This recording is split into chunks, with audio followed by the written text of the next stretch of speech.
በስመ አብ ወወልድ ወመንፈስ ቅዱስ አሃዱ አምላክ አሜን። ስንክሳር ዘወርሃ ሚያዝያ ዕለት 10 ሚያዝያ። በዛ ዕለት እዚኣ ቅዱስ አቦ ይስሐቅ ናይቲ ዓብይ አቦ አባ እብሎ ረድኢ አዕረፈ።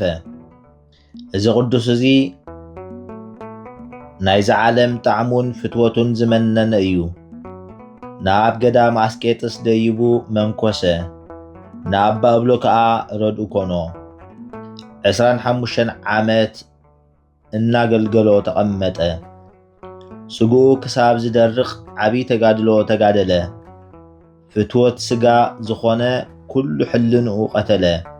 ኣብ ቅኑዕ ሓሳባቱ ጸንዐ። ህድኣት ትዕግስቲ ወሰኸ። ኣብ ግዜ ጸሎትን ቅዳሴን ክልተ ኣእዳዉ ንድሕሪት ኣሲሩ ርእሱ ኣድኒኑ ቅዳሴ ቁርባን ክሳብ ዝፍጸም እናበኸየ ብፍርሃት እግዚኣብሔር ይቐውም ነበረ።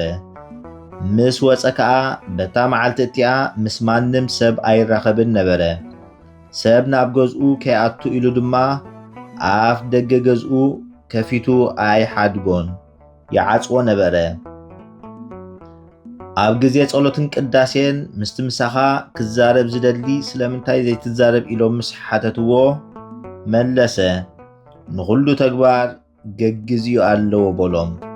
ግዜ ዕረፍቱ ምስ ቀረበ መነኮሳት ብኡኡ ክባረኹን ብጸሎቱን ክምሕፀኑን ናብኡ ተኣከቡ። ኦ ኣቦና ስለምንታይ ኢኻ ካብ ሰብ ትሃድም ኢሎም ሓተትዎ። ንሱ ከዓ ካብ ሰብ ኣይኮንኩን ዝሃድም እንታይ ደኣ ካብ ሰይጣን እየ። ሰብ መብራህቲ ሒዙ ኣብ ንፋስ ደው እንተበለ እቲ መብራህቲ ኣይጠፍእን ዶ? ከምኡውን ንሕና ድማ ኣብ ግዜ ጸሎትን ቅዳሴን ልብና እንተበርሀ ምስ ሰባት ተራኺብና እንተተዘራረብና ግና ልብና ይጽልምት በሎም። እዚ ቅዱስ መንፈሳዊ ተጋድሎ ምስ ፈጸመ ብገድሉ እግዚኣብሔር ምስ ኣስመሮ ጎይታና ካብ ድኻም ዝሓላፊት ዓለም ክዕርፎ ደለየ። ቁሩብ ሓሚሙ ከዓ ብሰላም ዓይረፈ። በረኸቱ ምሳና ይኹን ዘለዓለም ዓለም አሜን። ሰላም ለይስሐቅ መፍቀሬ ጽሞና ወጸሎት በውስተ መካን ህቡእ ወውስተ እጹ ቤት ሶበ ይብልዎ ኣሃው ትጎይይ ለምንት ይከልኑ ይብሎሙ ኣብርሆ ጉሩም ጽልመት ማእከለ ነፋስ ቀዊሞ ማይቶት። ሰላም ንይስሐቅ ፈታው ጽሞና ምስ ጸሎት ኣብ ሕቡእ ቦታ ኣብ ዝተዓጽወ ቤት ስለምንታይ ተሃድም ምስ በልዎ ኣሕዋት ይከኣልዶ ምብራህ ይብሎም ኣብ ብርቱዕ ጸልማት ኣብ ማእከል ንፋስ ዝቐውም ማይቶት። በዛ ዕለት እዚኣ ኣባ ገብርኤል ናይ እስክንድርያ ሊቀ ጳጳሳት ወዲ ታይሮክ ዝስመ ኣዕረፈ። ንሱ ቁጽሩ ካብቶም 70 ኣበው ሊቃነ ጳጳሳት እዩ። እዚ ቅዱስ እዚ ካብቶም ናይ ሃገረ ምስሪ ዓበይትን ሃብታማትን እዩ። ኣብ ግብፂ ናይ ቅዱስ መርቄሬዎስ ቤተ ክርስቲያን ማዕርግ ዲቁና ተሾመ። ጸሓፊ ፈላጥ መስተውዓሊ ነበረ። ብኢዱ ብቋንቋ ቅብጥን ዓረብን ብዙሓት መጽሓፍቲ ጸሓፈ። እቶም ዝበዝሑ ካብኣቶም ከዓ ተርጎሞም። ኤጲስቆጶሳትን መራሕቲ ህዝብን ሊቀ ጳጳሳት ንኽሸምዎ ሓረይዎ። ኣባ ዮሴፍ ዝበሃል መንፈሳዊ ሽማግለ ሶራዊ ሰብኣይ ኣብ ገዳም አስቄጥስ ነበረ። ጸጋ እግዚኣብሔር ኣብ ልዕሊኡ ዘለዎ እዩ። ገለ ነገር ከይኮነ ከሎ ዝርኢ ብመንፈስ ቅዱስ ዝዛረብ ነበረ። ዓበይቲ መነኮሳት ናብኡ ተኣኪቦም ነዛ ክብርቲ ሽመት መን ይሓይሽ ኢሎም ሓተትዎ እሞ ገሊጹ ክነግሮም ለመንዎ። ንሱ ከዓ ገብርኤል ዝተባህለ ሰብኣይ ወዲ ታይሮክ በሎም። ነዚ ሰሚዖም ኩሎም ብኡ ሰመሩ። ኣብ ልዕሊኡ ተሰማሚዖም ሓዝዎ እሞ ብ21 የካቲት ብ800 ዓመት ሰማዕታት ሊቀ ጳጳስ ሸምዎ። ናብ ገዳም አስቄጥስ ምስ ከደ ኣብታ እምነት ኣብ ፍጻሜ ቅዳሴ ባሲልዮስ ምስ መለኮቱ ሓደ ኾነ ዝብል ወሰኸ። እቶም መነኮሳት ከዓ ንሕናስ በዚ ኣይለመድናዮን በልዎ። ንሳቶም መለኮቱ ምስ ትስብእቱ ሕውስ እዩ ኢሉ ከይሓስብ ኢሎም ስለ ዝፈርሁ እዮም። ድሕሪ ብዙሕ ምርምር እዛ ቃል እዚኣን እታ ዝስዕባ ብዘይ ፍልልይ፣ ብዘይ ምድብላቕ፣ ብዘይ ምትሕዋስን ዝብል ተሰርዐት። ብጽቡቕ ምቕባል ከዓ ተቐበልዎ። ክሳብ ሎሚ ከዓ ተሰሪዓ ትርከብ። ብዘበኑ ብዙሓት ምግባራት ሰናያት ተሰርዐ። ንምዉታት ኣብ ውሽጢ ቤተ ክርስቲያን ምስርን ቃሕራን ከይቀብርዎም ኢሉ ወገዘ።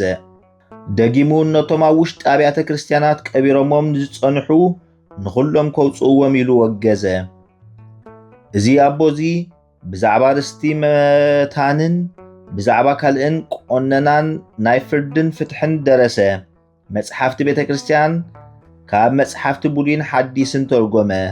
ብዘመኑ 53 ኤጲስቆጶሳት ብዙሓት ካህናትን ሾመ። ካብኣቶም ሓንቲ ቅርሺ እኳ ኣይወሰደን። በቲ ግዜቲ ንጉስ ግብፂ ኣሸገሮ። ካብኡ ብግፍዒ ብዙሕ ገንዘብ ደልየ። ኣብ ልዕሊኡ ዝሕልውዎ ሰለይቲ ገበረ። እቶም ጸሓፍትን ሽመኛታትን ሕዝብን ካብ ህዝቢ ኮነ ካብ ኣብያተ ክርስቲያናት ካብ ምድሪ ድኻታት ዝኾነ ነገር ከም ዘይወሰደ ምስ ፈለጡ ብዛዕባ እዚ ካብ ኣባይቶም 300 ዲናር ወርቂ ኣዋፂኦም ኣብ ከክንድኡን ንጉስ ግብፂ ሃብዎ። ግዜ ዕረፍቱ ምስ ቀረበ እግዚኣብሔር ጽድቁን ትሩፋቱን ንሰብ ክገልጸሉ ደልየ። ቁርብ ሓመመ። ብዙሓት ካህናትን መነኮሳትን መሳቕል ጸይሮም ማዕጠንቲ ሒዞም ወንጌላት ተሸኪሞም ናብኡ ከም ዝመጹ ኮይኖም ረኣዮም። ሰላም በልዎ እሞ ክንበጽሓካ ናባኻ መጺና በልዎ።